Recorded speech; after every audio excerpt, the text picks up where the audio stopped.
What is going on, fellow YouTubers? This is Heath Nation 2465, and today we're what the fuck? All right, it just wants to freeze on me. Yeah, no, never mind. We're good. We're good. We're good.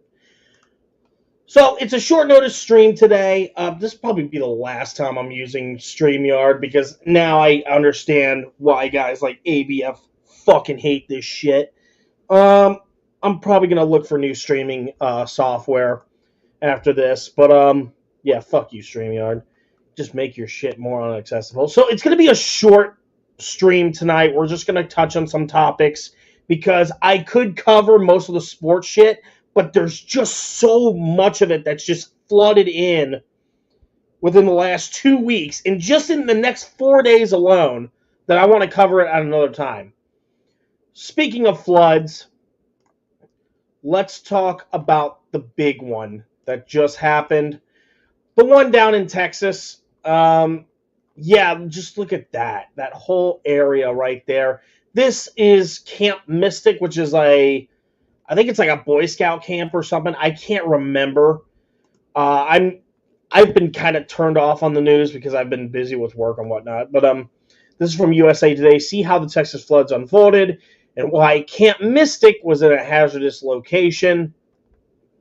They should show the map here. If they really... Okay, come on. Show the map. There it is, right there. Look at that. Man. And really, that's how weather would be in these... That's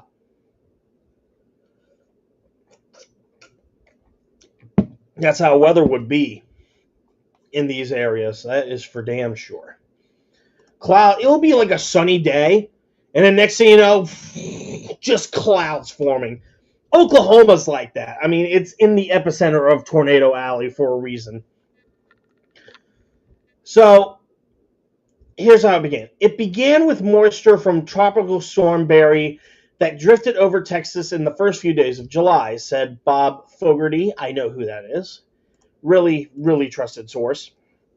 Very trustful source. A meteorologist at the National Weather Service in Austin, San Antonio. There, it collided with the upper level low pressure system, which parked it in place. It's kind of like what you're seeing here, where it just, sure, the clouds are moving, but it stays clustered in that one area, as you're seeing here. It stays in that one particular area. Sure, it doesn't move. It's moving a lot. The clouds are moving, as you can see, but it stays relatively in that area. Several factors converge. Oh, this is from Alan Gerard, a retired storm specialist with the NOAA. Several factors converge in one of the worst possible flood locations to create a horrific scenario that dropped up to 16 inches of rain over the larger region from July 3rd to July 5th. So nobody got to ignite fireworks. They just got rained in. Data from Floodbase, a flood tracking company, shows how the deluge pulsed through the watershed for days, bringing death and destruction in its wake. Look at that. It almost kind of reminds me of the... I know it's not as extreme, but it's like the tsunami that tore through Sumatra, where it started off small, and then you just see water just, boom, just plow right through everything, as you're seeing in this one right here. I know tsunamis are not like floods, but at the same time, the logic is still there. You know what I mean? Early on Independence Day, the Guadalupe River at Caryville, which is right here, was flowing at 3 cubic feet per second. At that rate, it would fill an Olympic-sized pool in 8 hours, but soon after sunrise at 7:30 a.m., it was gushing at 134,000 cubic feet per second. A rate would fill the same pool in under a second. Good fucking lord here. Oh, God, MCU fans. What the fuck do you want, dude? Oh, my goodness. Give me that heart. Give me the heart.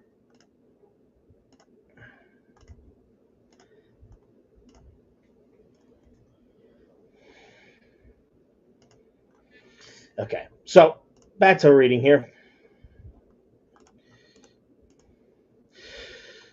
The river height surged from less than 12 inches to more than 34 feet, the greatest recorded there since record keeping began in 1997. Look at this spike, right? So it's barely like a half a foot, right? It's barely a half a foot, and then just boom. And that is from 5 o'clock to 6:45. So an hour and 45, it went up to 34 feet. That's ridiculous. That discharge was the second highest ever recorded by a stream monitor, with data going back to mid-1986. Between 6:15 a.m. and 7:30 a.m. around time was peak had been released. The event was so extreme that hydrologists from the Geological Survey of America are still reviewing it, are conducting indirect measurements. Yeah, it's like that one dude said, you have so many factors that just go in. Yeah, right here. Terrain and timing were the biggest factors in the storm, according to Gerard and Murphy. The whole area is very prone to slow-moving thunderstorms, especially in the summer months, which is true. Vice President of Forecast Operations at AccuWeather, Dan DePowden, I think that's how you pronounce it. Damn.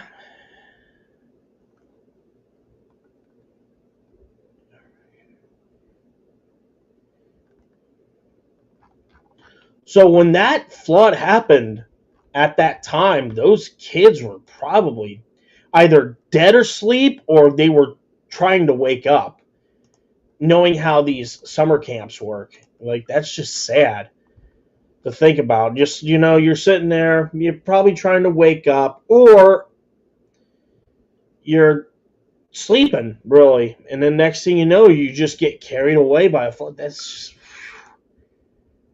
it's tragic. It's tragic. I just don't have any other words to describe it.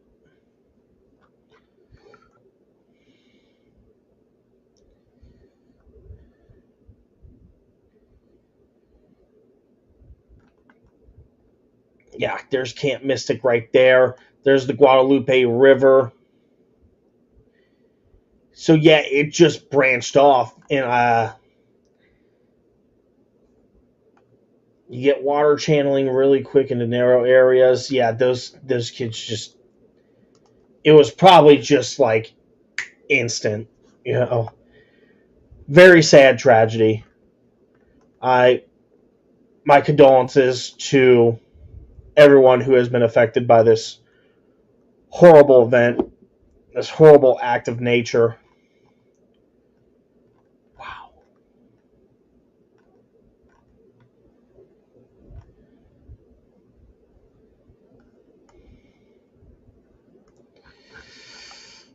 All right, so on to some other news that happened over the week, or over the next few weeks. Sean Combs, I ain't gonna call him Diddy because it's fucking stupid. It's a stupid name. It's always been stupid. All right. Found guilty on 2 of 5 counts. What's next for the rap mogul? So for those of you that don't know, Sean Combs was on trial for a lot of different things, from sex trafficking to racketeering, and there was an allegation made against him because of the fact that he beat a bitch in the locker, or not the elevator, while he was wearing a towel. I shouldn't call her a bitch, but what do I know? That's the black coming out of me. Sorry. It's been a long week. Okay, shut up. So, Sean Combs was found guilty of 2 of the 5 charges he faced in his racketeering, conspiracy, and sex trafficking trial on Wednesday, marking the end to a 10-week trial. This is July 2nd, so this was like the beginning of last week. The jury found Combs guilty on 2 counts of transportation to engage in prostitution, one each for his former girlfriend and the other former girlfriend who testified under the pseudonym Jane. But Combs was not found guilty on racketeering, the most serious charge in both sex trafficking accounts, each of which carried a mandatory prison sentence of 15 years. And then there's just some other stuff. Yeah, so racketeering is just it's really hard to prove in a court of law. Because racketeering, you actually have to prove that there is an organized... You have to prove that there's an organized body that is committing crimes. Like, RICO is like one of the hardest...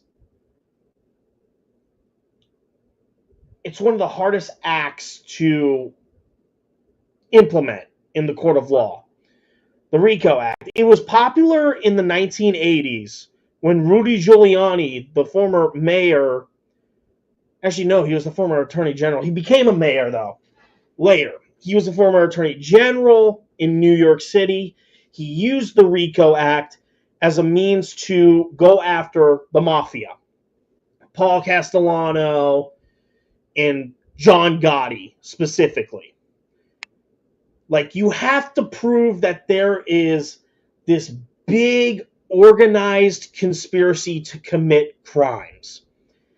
And I just don't think that there was going to be enough evidence. Okay, sure, celebrities might have been involved in this shit.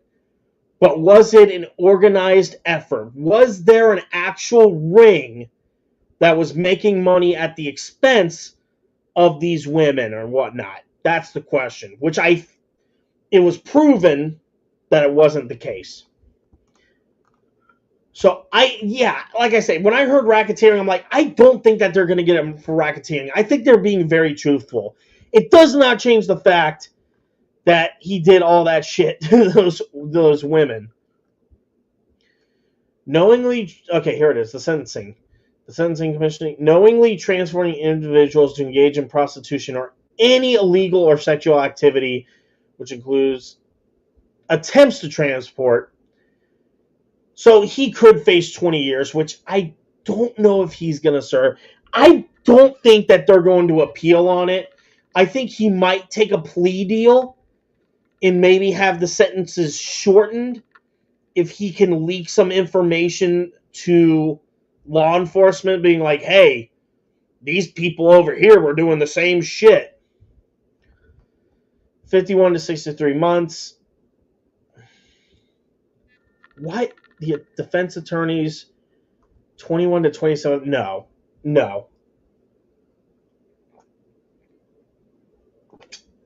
I'm taking a nice sip of my grapefruit soda.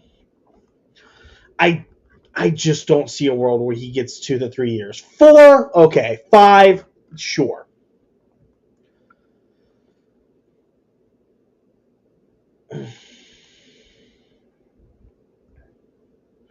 Three to 6 years. Okay, that's fair.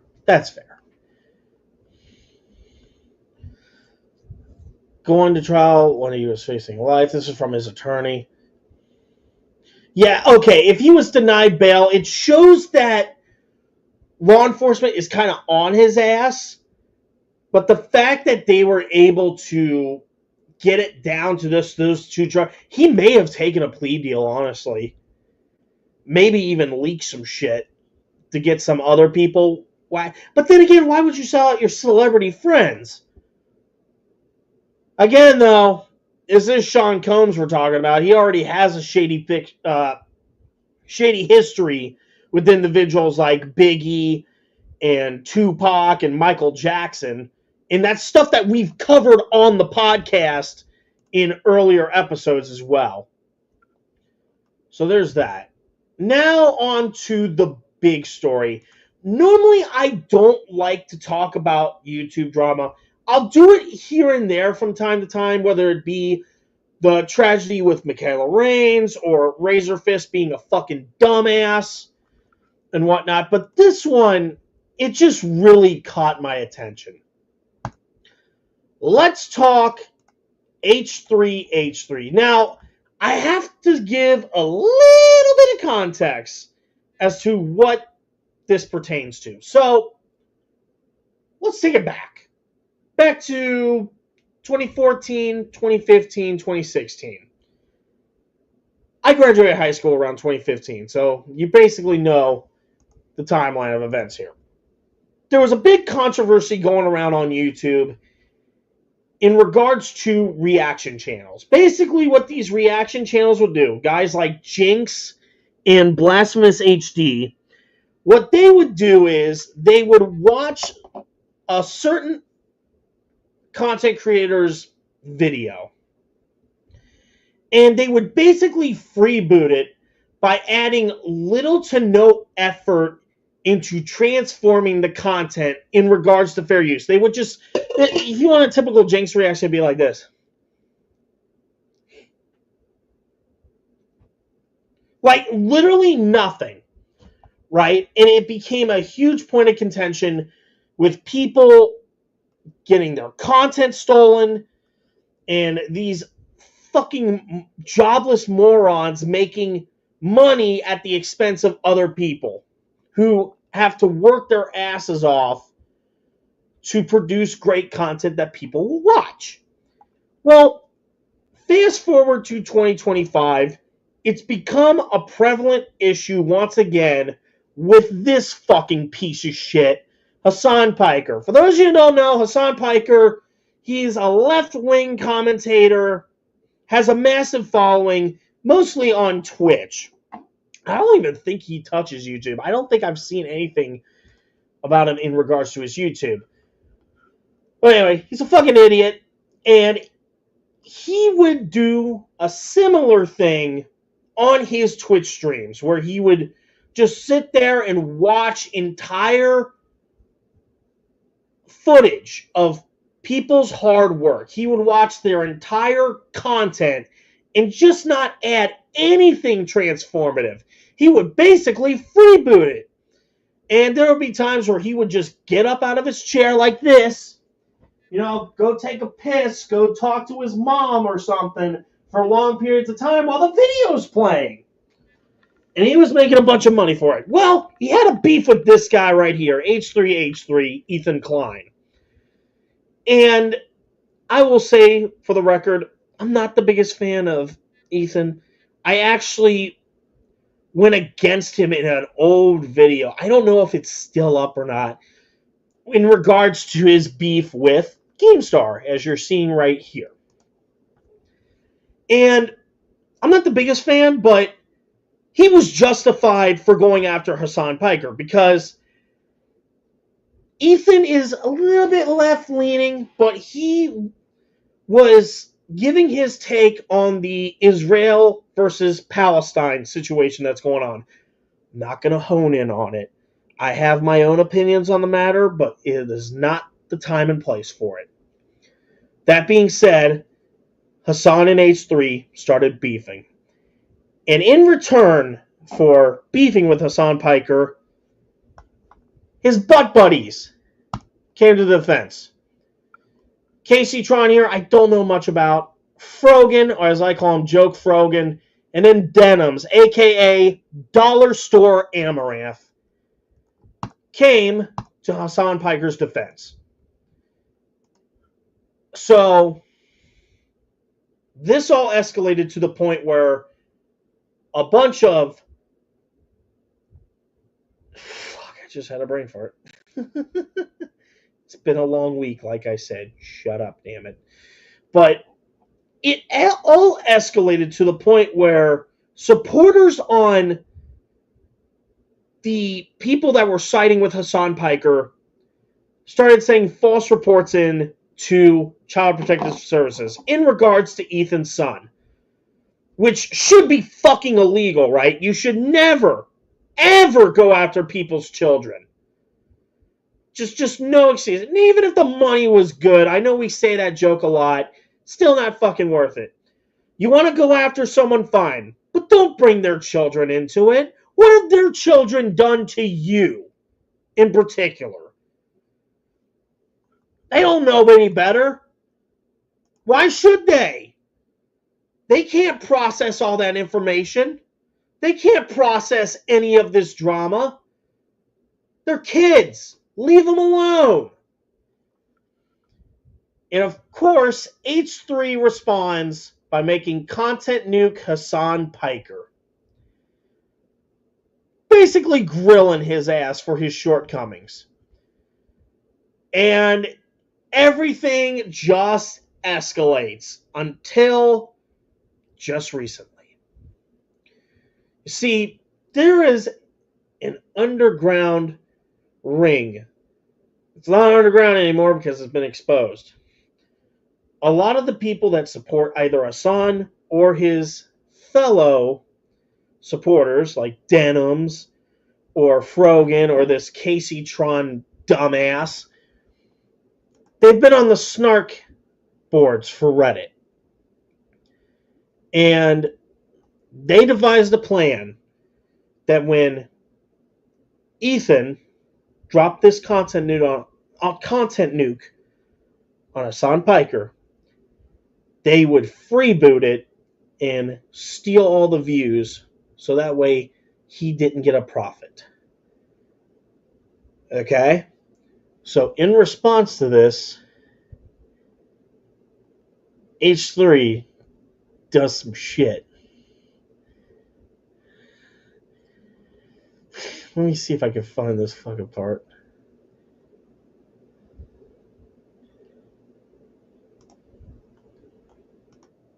Oh, for fuck off! Stupid ad.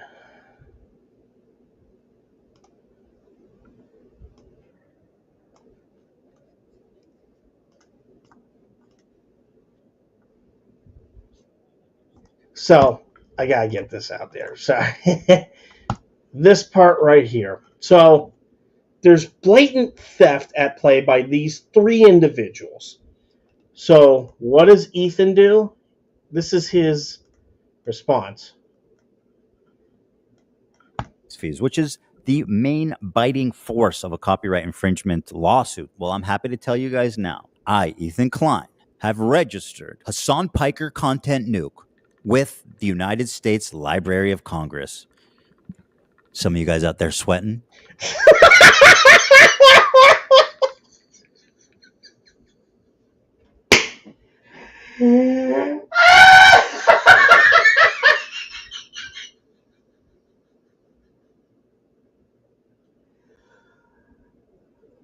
$10,000 IQ move by Ethan.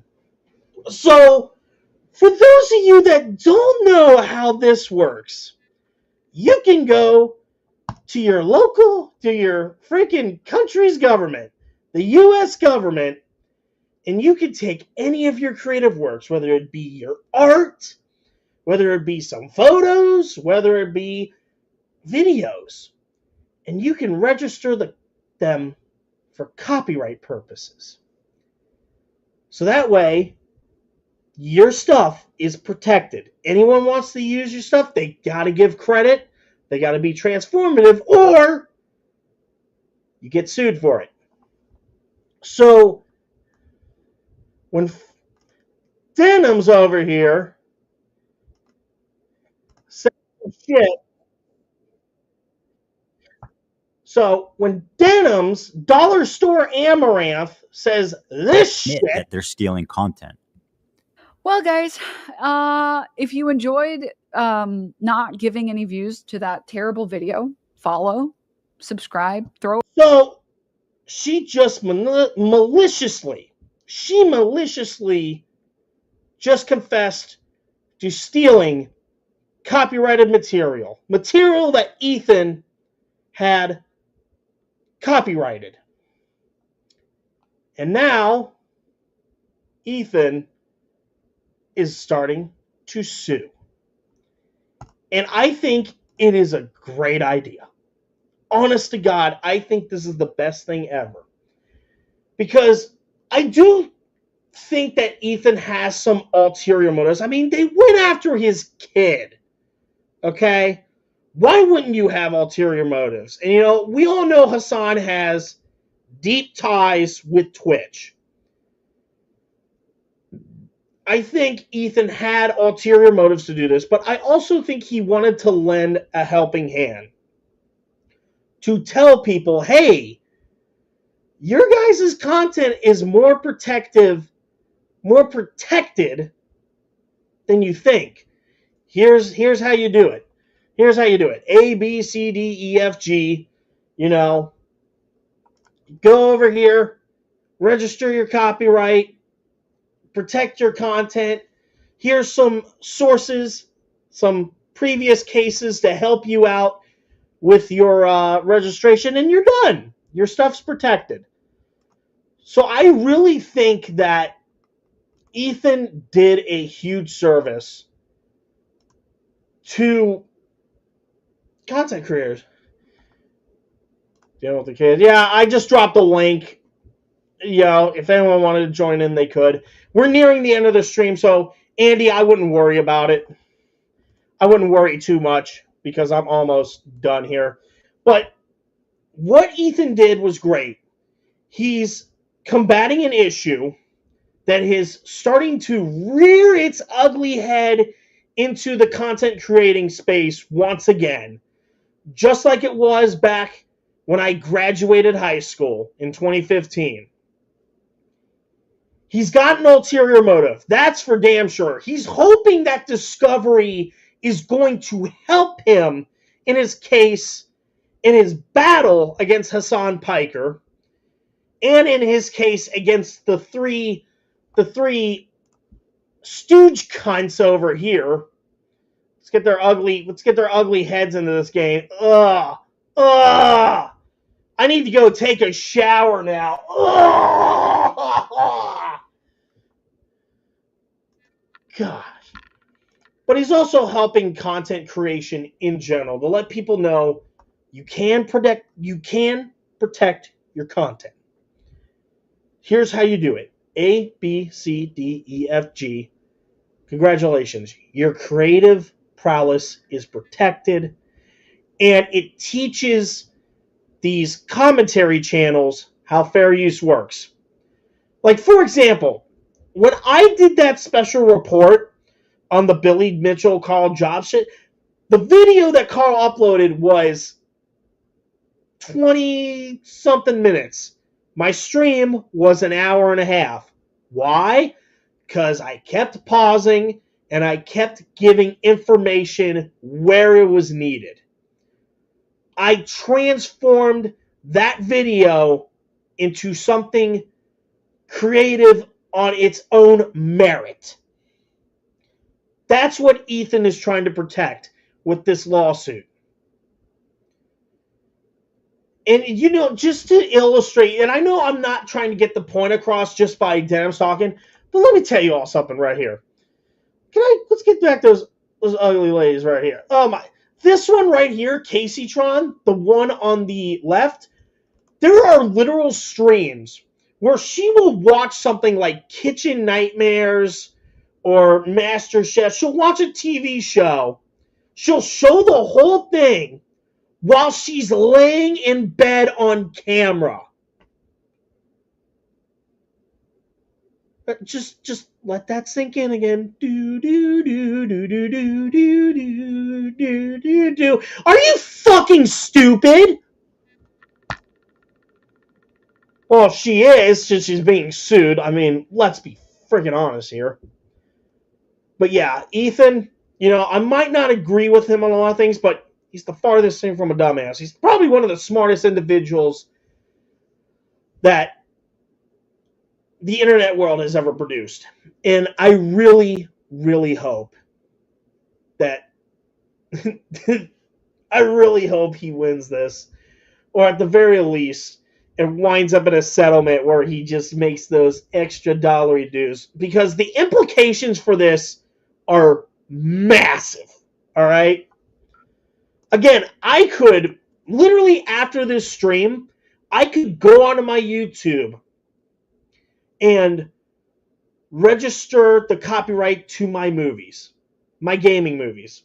Online Berserkers, Fortnite Chronicles. Hell, I can even do it for my other videos. The experience videos where I go to Buc-ee's or go see Borussia Dortmund. I could, if I really wanted to. I could do it for my streams even if I wanted to. Granted, it is $40 to $60 to fully register, but you know what? It is worth it. Ethan is setting the precedent for protecting content, and I really am looking forward to the next chapter in all this. This is fucking awesome. It's like a 10,000 IQ move. He knew that, he even says it in this video. We're not going to play it because we're on kind of a time crunch here. Which, by the way, here's the video. I'm suing these 3 creators. It's by H3 Productions. Give it a watch after this. Please. It's fucking beautiful. It's beautiful. It's just like a rose that grows out of the concrete slab in the middle of the parking lot at your local Walmart.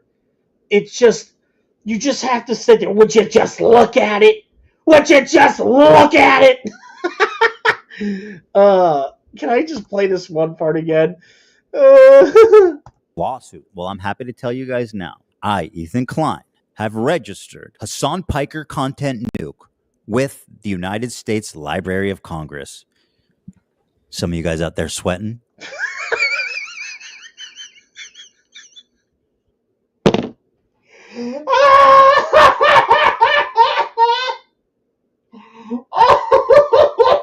It's so savage. It's so beautiful. Oh, the delivery could not have been better if he tried. I really hope this lawsuit gets somewhere. And let this be a lesson to you people. You can't just freeboot shit and not be able to get away with it. If you ain't going to be transformative, pay up, you fucking assholes.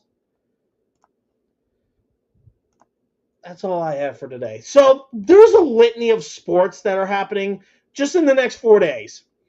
WWE has 3 events. They have Great American Bash for NXT, Saturday night's main event, and Evolution, I believe. Yeah, Evolution. And it's not just that. AEW has All in Texas, which I am going to be doing a watch party live reaction to. See? Take notes, Dollar Store Amaranth. That's how you really do a live reaction. You don't steal shit. You watch along and you react as it goes without showing it in its entirety. But we'll be doing that. It will be here on YouTube as well as Twitch. I'm going to let you all know this is the last time that I'm using StreamYard because this is getting fucking ridiculous. Where they're stupid, hey, you need to upgrade. You need to upgrade. Well, you need to go fuck yourself. So, 4 wrestling events. The Hell is Real Derby comes to TQL Stadium between the Columbus Crew and FC Cincinnati tomorrow. The FIFA Club World Cup against pitting Chelsea. Man, I'm getting too excited right now. It's pitting Chelsea and PSG against each other. That's on Sunday. Monday is the Home Run Derby. Tuesday is the MLB All-Star Game. All that shit's going down in 4 days. Within the span of 4 days. So we won't be back until next Sunday, where we can all just simmer down, woosah, and we can talk about all of it. Plus, there's some trade stuff that's probably a week old with Jalen Ramsey going to the Steelers. But this is all topics for another time. It's been a long week.